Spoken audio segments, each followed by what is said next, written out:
Hello everyone, this is Sandeep Barala. Welcome to my channel Physics Munitions. In today's video, I am going to discuss relation among Young's modulus Y, modulus of rigidity eta and the Poisson's ratio mu. Okay, so first of all, let us discuss simple definitions regarding Young's modulus, modulus of rigidity and Poisson's ratio. The first one is Young's modulus. Young's modulus of elasticity, that is Y, is longitudinal stress,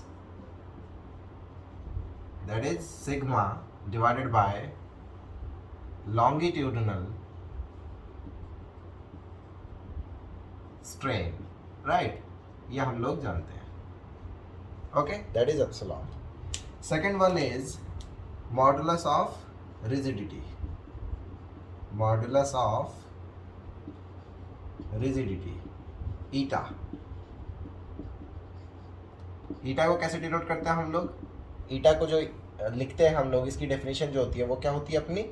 shear stress, that is tau divided by shear strain,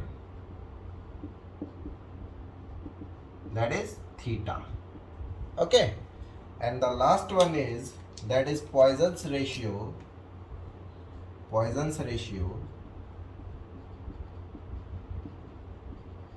is defined as mu equals,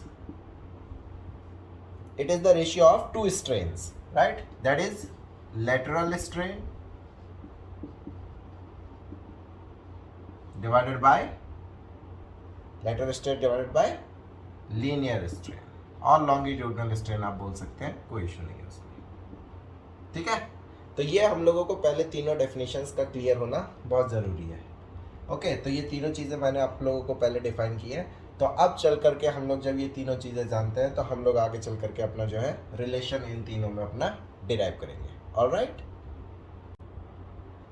तो इन तीनों का relation derive करने के लिए हम सबसे पहले consider करते हैं एक स्क्वायर को. Let us consider a square.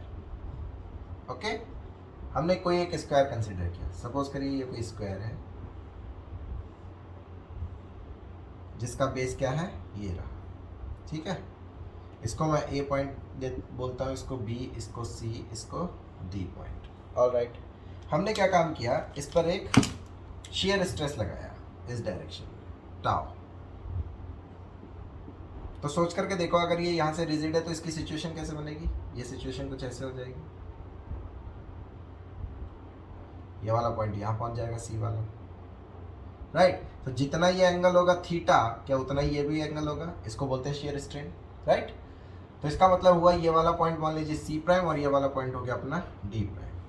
तो अगर मैं यहाँ से मिलाऊं तो नया डायगोनल जो बना अपना, क्या नया डायगोनल ये वाला बनेगा अपना B D prime, right.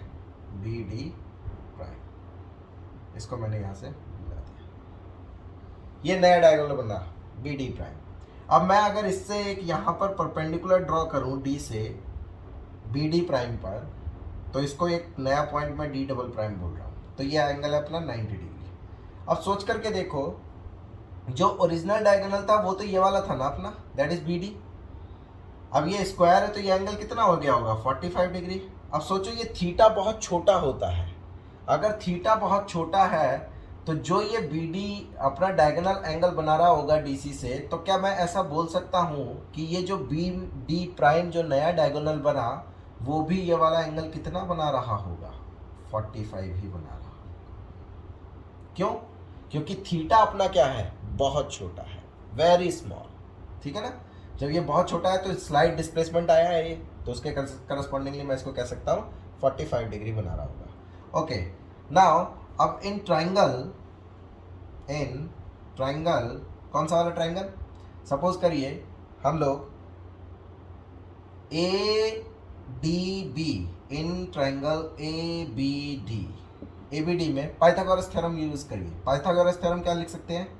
BD square equals AB square plus BD square equals AB square plus AD square, right? Clear है? बट ये एक स्क्वायर है तो AB इक्वल्स किसके होगा? AD के होगा। तो क्या मैं लिख सकता हूँ AD square plus AD square equals BD square, right? Which implies BD square equals 2 times of AD square. सही है? तो यहाँ से क्या BD की वैल्यू जो अपनों को मिली वो मिली √2 times 8D। This is equation number 1। ठीक है, ये बात यहाँ तक अपनों को समझ में आती है। अब दूसरा ट्रायंगल अगर मैं कंसीडर करता हूँ, कौन सा वाला? In triangle D prime D double prime D, मतलब D prime D double prime, ये वाला ट्रायंगल। अगर इस ट्रायंगल की बात करो, in triangle D prime D double prime, तो इसको मैं बड़ा करके जूम करके थोड़ा बना लेता हूँ तो ताकि क्लैरिटी रहे। वो इस तरीके से बना हुआ है, ये और ये 90 डिग्री है, राइट? ये एंगल कितना है? 45 है। ये पॉइंट है D, ये पॉइंट है D प्राइम, ये पॉइंट है D डबल प्राइम। तो यहाँ से अगर cos 45 की वैल्यू आप लिखेंगे तो देखो आप लोगों को क्या मिलेगा? cos 45 क्या होता है? Base upon hypotenuse. तो बेस कितना है अपना? D prime D double prime. Hypotenuse कितना है अपना? D prime, right? तो यहां से अगर मैं वैल्यू कैलकुलेट करूं किसकी, सपोज करो D prime D double prime की value, D prime D double prime की वैल्यू, तो क्या मैं लिख सकता हूं D prime cos of 45, right? ये वैल्यू मैं यहां से लिख सकता हूं, क्रॉस मल्टीप्लाई कर लिया सिंपली, और कुछ नहीं। इसको मैं बोल रहा हूं, मान लीजिए इक्वेशन नंबर 2। यहां तक अपनों को समझ में आता है, राइट? कि हम लोगों ने ये सारी चीजें कैलकुलेट कर ली। ओके, अब इसके आगे अगर हम लोग देखें तो ध्यान से देखो, ये जो BD डायगोनल था, शियर स्ट्रेस की वजह से इस पर एक स्ट्रेन डेवलप हुआ होगा, राइट? तो अगर मैं बोलूं स्ट्रेन अलोंग व्हाट? BD, वो कितना लिखा जाएगा? क्या हम लोग जानते हैं BD का along change in length divided by original length. ये अपना फॉर्मूला हम लोग जानते हैं, ओरिजिनल लेंथ। ठीक है? अच्छा, चेंज इन लेंथ कितना आया है अपना? सोच करके देखो, चेंज इन लेंथ कितना आया है? क्या चेंज इन लेंथ आया है BD प्राइम माइनस BD? भाई इनिशियली जो अपना डायगोनल था उसकी लेंथ कितनी थी? BD थी। फाइनल लेंथ कितनी हो गई? BD prime. तो चेंज इन लेंथ कितना आया? BD prime minus BD, that is BD prime minus BD divided by original length कितनी है अपनी? BD। ठीक है? क्या मैं इसको लिख सकता हूं? करेक्ट है। अच्छा, लेकिन BD की वैल्यू किसके इक्वल है? ये जो BD है अपना, ध्यान से देखो तो BD प्राइम को एज इट इज लिखा रहने दिया, और BD की वैल्यू किसके इक्वल लिख सकते हैं हम लोग? सोचो, ये जो BD की वैल्यू है, क्या मैं इसको लिख सकता हूं BD डबल प्राइम के इक्वल? क्यों? क्योंकि थीटा बहुत स्मॉल है, तो जितना डिस्प्लेसमेंट ये होगा, मतलब जितना डायगोनल ये होगा, ऐसा मैं मान सकता हूं कि उतना ही डायगोनल ये वाला भी होगा, BD डबल प्राइम। तो मैं यहां से BD को रिप्लेस कर रहा हूं, that is BD double prime divided by BD, right? यहां तक क्लैरिटी है हम लोगों को कि BD prime minus BD double prime, ये लिख लिया अपने। अच्छा, BD prime minus BD double prime basically है कितना? ये है अपना D prime D double prime, D prime D double prime divided by BD as it is, right? But D prime D double prime किसके इक्वल है अपना? Using 2, देखो ध्यान से, तो ये क्या इसके इक्वल है? DD prime cosine of 45 divided by, और BD किसके इक्वल है? BD है √2 टाइम्स ऑफ AD, राइट? चाहो तो ब्रैकेट में लिख भी सकते हो, यूजिंग 1 and 2। कहाँ से मिला हम लोग को? 1 and 2 से। ठीक है? अच्छा, cos 45 कितना होता है? 1/√2, तो 1/√2 मल्टीप्लाइज बाई √2 डिनोमिनेटर में, तो क्या ये 1/2 हो गया? तो क्या मैं लिख सकता हूँ D D prime divided by 2 times of A D. अच्छा, अब डी डी प्राइम ये वाला D D prime divided by A D, क्या ये थीटा के इक्वल होगा? क्यों? क्योंकि हम लोग जानते हैं tan theta equals nearly equal होगा थीटा। क्यों? क्योंकि ये एंगल क्या है अपने बहुत छोटे हैं, जिसको हम लोग बोल रहे हैं शेयर स्ट्रेन। तो थीटा अपना बहुत छोटा है, तो क्या टेन थीटा इक्वल्स थीटा लिख सकता हूँ, और इसकी वैल्यू किसके इक्वल आ जाएगी अपना? इसकी वैल्यू आ जाएगी D D prime divided by A D के। तो ये यहाँ पर यूज कर लेते हैं, विच मीन्स जो स्ट्रेन आया अलॉन्ग बी डी, क्या उसको मैं लिख सकता हूँ this value is theta by 2। Clear? Okay, तो शेयर स्ट्रेन अपने पास में थीटा है, इसकी वैल्यू हम लोग इनिशियली अभी अपनों ने स्टार्टिंग में जो रिलेशन लिखे हैं, जो मैंने स्टार्टिंग में बताया था जहाँ से स्टार्ट किया था, वहाँ से थीटा की वैल्यू हम लोग कैलकुलेट करके लिख सकते हैं। थीटा की वैल्यू क्या लिख सकते हैं हम लोग? टाउ अपॉन 2 टाइम्स ऑफ 2 तो एज इट इज रहने वाला है, तो थीटा की वैल्यू क्या होती है? Tau upon eta. Let's say this is equation number 2 हो चुका है 3। ठीक है, इसको हमने क्या नाम दिया? Equation number 3। अब आप लोग अगर ध्यान से देखो तो ये जो शियर स्ट्रेस है बेसिकली इसकी वजह से ये रिस्पॉन्सिबल है या फिर ये कॉज है किसके लिए? जो बीडी में टेंसाइल स्ट्रेस डेवलप हो रहा है उसमें, और कंप्रेसिव स्ट्रेस किस में डेवलप होगा अपना? एसी के अलावा। ठीक है, तो क्या मैं लिख सकता हूं since shear stress tau causes tensile stress on किस में है ये? बीडी। भाई इसी की वजह से तो ये इधर एक्सटेंशन मिला है इसको, राइट? एंड अब जब इधर एक्सटेंशन मिला है तो इस वाले एसी वाले में क्या हुआ है? कंप्रेशन हुआ है, एंड कंप्रेसिव स्ट्रेस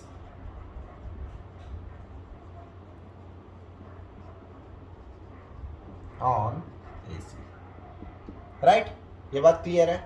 तो अब देखो जरा, जो स्ट्रेन डेवलप होगा बीडी में टेंसाइल स्ट्रेस की वजह से, तो वो कितना लिखा जाएगा? उसको मैं यहां पर लिखता हूं, क्या चीज? टेंसाइल स्ट्रेन, या फिर स्ट्रेन लिख सकते हैं हम लोग, चाहे जो लिखना चाहो लिख सकते हो। स्ट्रेन किसमें? ऑन बीडी, या फिर strain along BD. Along BD क्या लिखा जाएगा अपना? Strain along BD due to tensile stress on BD. वो कितनी लिखी जाएगी अपना? सिंपली अपने पास में क्या होता है? यंग्स मॉडुलस इक्वल्स होता है स्ट्रेस अपॉन स्ट्रेन। तो वहां से अगर मैं स्ट्रेन की वैल्यू निकालूंगा तो कितना बचेगा? टेंसाइल यहाँ पर टेंसाइल स्ट्रेस का काम कौन कर रहा है अपना? Shear stress divided by Y, Young's modulus. ठीक है, दूसरा बीडी को जो स्ट्रेन मिल रहा है वो कंप्रेसिव स्ट्रेस जो है वो एसी में है, उसकी वजह से भी मिल रहा है, राइट? तो दूसरा स्ट्रेन जो लिखा जाएगा, strain along BD due to compressive stress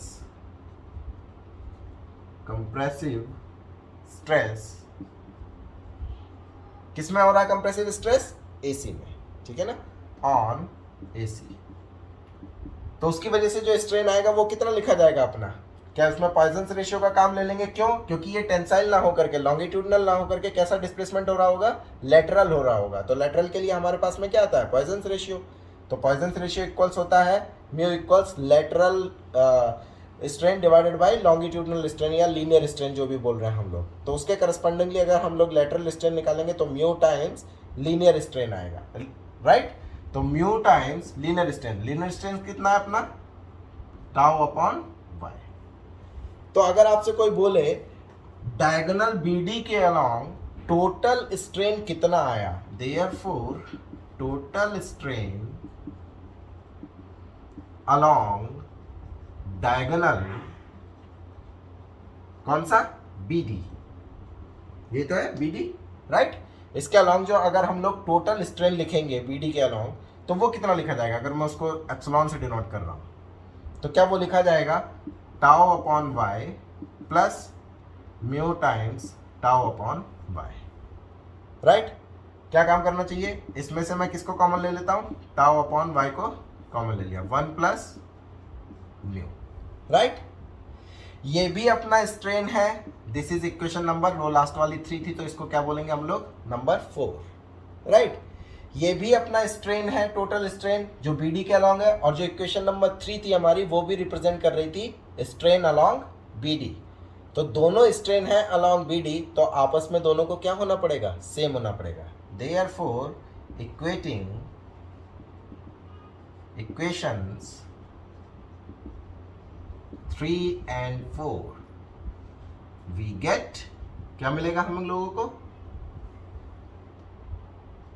tau over Y 1 plus mu, ये अपना इक्वेशन नंबर 4 है, और इक्वेशन नंबर 3 क्या थी अपनी, टाउ अपॉन 2 ईटा, ठीक है। यहां से आप देख सकते हो टाउ से टाउ कैंसिल आउट, टाउ से टाउ अगर कैंसिल आउट हो गया तो हम लोगों को क्या मिला, y equals 2 eta times 1 plus mu, right. This is the relation between y and eta, or we can say this is the relation among y, eta and mu, where y represents Young's modulus, eta represents modulus of rigidity and mu represents Poisson's ratio, alright। तो यह हमारा first relation derive होकर के आ गया। I hope आप लोगों को समझ में आया होगा, right. Okay, so in the next video we will discuss the relation among Young's modulus, bulk modulus and Poisson's ratio, okay। तो फिलहाल इस वीडियो में हम लोग इतना ही रख रहे हैं, तो नेक्स्ट वीडियो में हम लोग जो है यंग्स मॉडुलस, बल्क मॉडुलस और पॉइजन्स रेशियो में रिलेशन डिराइव करेंगे, ठीक है। तो तब तक मिलते हैं नेक्स्ट वीडियो में, तब तक ऐश करो, पढ़ाई लिखाई करते रहो, चलो बाय बाय, टेक केयर।